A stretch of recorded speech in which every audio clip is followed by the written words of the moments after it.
Well, actually, I have a personal interest, and that's almost always the case with the founding of this type of organization. I have a couple autoimmune diseases, but was diagnosed when I was very young with lupus. And I was involved actually with the founding of, not the founder, but one of the founding members of the Lupus Foundation of America, and volunteered and worked with that group for almost 20 years, serving as their national president.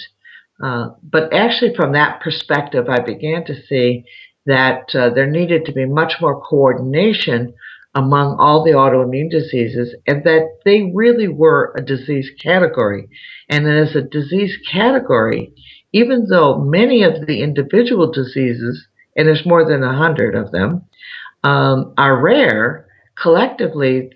they're right there by heart disease if you look at them as a disease category.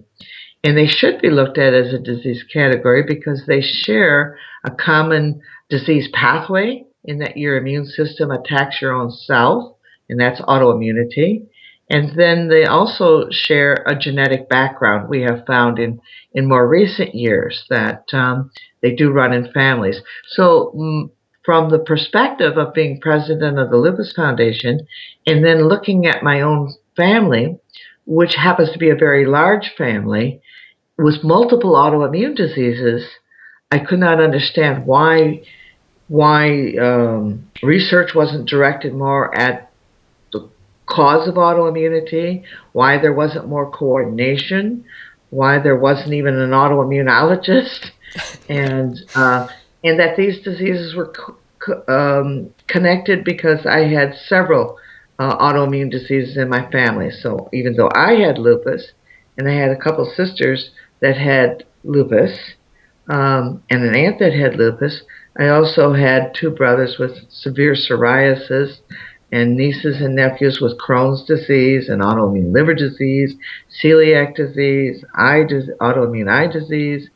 and that is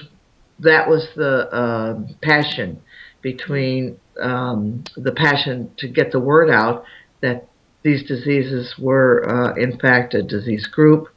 and deserve the awareness and the funding that other large disease categories get.